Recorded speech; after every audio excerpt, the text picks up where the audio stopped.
Répression financière, le plan secret du gouvernement pour voler votre richesse. Bon, le titre est pour le moins provocateur, et il vient tout droit de la source qu'on analyse aujourd'hui. On va décortiquer ensemble une stratégie que les gouvernements utiliseraient pour, en quelque sorte, contrôler l'économie. Et, d'après cette source, ça irait jusqu'à transférer la richesse des poches des épargnants vers celles de l'État. Et tout ça de manière quasi invisible. C'est une question qui est vraiment au cœur du sujet. On a parfois cette drôle d'impression, n'est-ce pas? Le sentiment que, même en faisant tout ce qu'il faut, en épargnant, en essayant d'être prudent, eh bien, il y a quelque chose qui cloche. Comme si la valeur de ce qu'on a mis de côté s'érodait tout doucement, sans qu'on puisse vraiment mettre le doigt dessus. Alors justement, notre source donne un nom à ce phénomène. Il ne s'agirait pas d'une simple malchance économique, non. Ce serait le résultat d'un mécanisme bien précis qu'elle surnomme l'impôt invisible. Ok, alors qu'est-ce que c'est concrètement la répression financière? Eh bien, c'est présenté ici comme une sorte de boîte à outils pour le gouvernement. Le but principal, permettre à des États très endettés de réduire le poids réel de leurs dettes. Et comment? En le faisant peser sur les épargnants, mais d'une manière si discrète que c'est presque imperceptible. Et là, la source insiste sur un point crucial. Il ne s'agirait pas d'une théorie du complot, attention. On parle bien d'une politique économique tout à fait délibérée. C'est en fait une méthode discrète pour gérer un problème qui lui est énorme, des dettes publiques devenues si gigantesques qu'il serait quasi impossible de les rembourser juste avec les impôts ou la croissance. D'accord, mais alors comment ça marche concrètement? Comment est-ce qu'on met en place une telle stratégie? La source nous décrit ça comme un véritable manuel, en plusieurs étapes clés. Voilà les trois piliers de l'opération. D'abord, on s'arrange pour que les banques centrales gardent les taux d'intérêt artificiellement bas, très bas. Ensuite, deuxième étape, on s'assure que l'inflation, elle, est plus élevée que ces taux d'intérêt. Et enfin, troisième pilier, on met en place des contrôles pour que les capitaux ne puissent pas s'échapper facilement du pays. Résultat, l'épargne se retrouve piégée dans le système. Pour que ce soit bien clair, prenons un exemple tout simple. Imaginons un compte d'épargne qui rapporte 2%. C'est pas mal, non? Sauf que si, dans le même temps, l'inflation est de 4%, eh bien en réalité, le pouvoir d'achat diminue de 2% chaque année. Le chiffre sur le relevé de compte augmente, oui, mais avec cet argent, on peut acheter moins de choses qu'avant. C'est exactement ça que la source appelle l'impôt furtif. On pourrait se dire que tout ça, c'est une théorie très moderne, mais en fait, pas du tout. La source nous invite à faire un petit voyage dans le temps, parce que ce fameux manuel, il aurait déjà été utilisé par le passé et avec un succès assez redoutable. Regardez ce qui s'est passé après la Seconde Guerre mondiale. Les États-Unis, le Royaume-Uni, ils étaient littéralement écrasés par les dettes de guerre. Alors, plutôt que de déclarer faillite, qu'est-ce qu'ils ont fait? Ils ont appliqué cette fameuse stratégie. Pendant des années et des années, les taux d'intérêt réels sont restés négatifs, ce qui veut dire tout simplement que l'inflation était systématiquement plus haute que ce que rapportait l'épargne. Pour vous donner une idée, au Royaume-Uni, la dette publique avait dépassé les 250% du PIB. C'est juste colossal. La question c'est, comment ont-ils réussi à s'en sortir? Et cette citation de la source résume parfaitement la méthode. Ce n'est pas par la discipline budgétaire, mais par la confiscation furtive.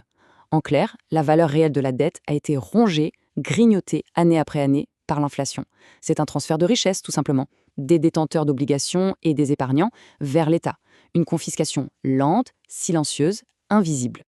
Bon, on se dit, tout ça, c'est de l'histoire ancienne. Sauf que, pas si vite. La source soutient que ce même manuel est en train de s'appliquer, sous nos yeux, à l'économie mondiale actuelle. Pensez-y une seconde. Depuis la crise de 2008, les banques centrales du monde entier ont injecté plus de 30 000 milliards de dollars dans l'économie. C'est ce qu'on appelle l'assouplissement quantitatif, ou QE. En gros, ça veut dire qu'on crée de la nouvelle monnaie pour acheter des actifs financiers. Et pour la source, c'est l'un des outils principaux de la répression financière d'aujourd'hui. Et alors, quel est l'effet de tout ça?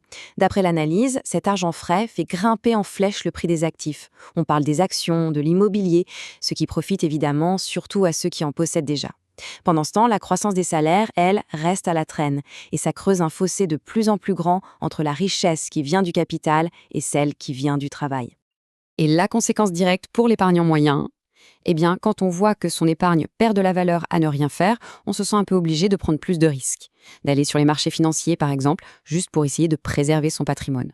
Et ça vient alimenter des bulles spéculatives et au final, ça pénalise ceux qui, à la base, voulaient juste être prudents. Mais l'analyse va plus loin. Gérer la dette, ce ne serait qu'une partie de l'équation.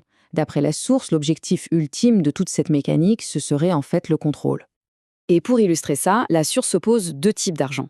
D'un côté, l'argent liquide, les espèces. C'est privé, anonyme, ça représente une sorte d'échappatoire au système. Et de l'autre, ce qu'on appelle les monnaies numériques de banque centrale, ou MNBC. Là, c'est tout l'inverse. Chaque transaction pourrait devenir traçable, ce qui ouvrirait la porte à un niveau de contrôle qu'on n'a jamais vu. La source utilise une formule très forte. Elle qualifie une MNBC d'outil ultime de la répression, une prison financière déguisée en commodité. C'est une idée assez radicale.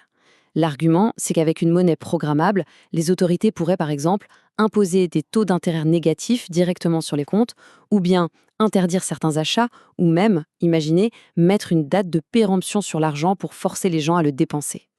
Face à tout ça, on peut se demander, mais alors, que faire? La conclusion de la source est assez simple. La toute première étape, la plus importante pour contrer ce système, ce serait tout simplement de le comprendre. Ce que la source décrit ici, c'est une sorte de dégradation morale du système financier. Pensez-y. L'épargne est punie, la prudence est pénalisée. À l'inverse, la spéculation est récompensée et l'endettement est favorisé par rapport au travail. Au final, c'est la confiance même dans la monnaie qui risque de s'effondrer. Le message de fond, c'est celui-ci. D'après l'analyse, ce système ne peut fonctionner que grâce à une certaine ignorance collective. Il compte sur le fait que la plupart des gens ne comprennent pas vraiment ces rouages. Du coup, en prendre conscience, c'est déjà une forme de rébellion. Et on va terminer avec cette question qui est laissée en suspens. Qu'arrive-t-il à une société où l'épargne est punie et la spéculation récompensée? Au-delà des chiffres et de la finance, quelles sont les conséquences sur notre culture, sur la société, quand un système semble inverser les valeurs fondamentales sur lesquelles nos économies se sont construites? C'est une question qui mérite vraiment qu'on s'y attende.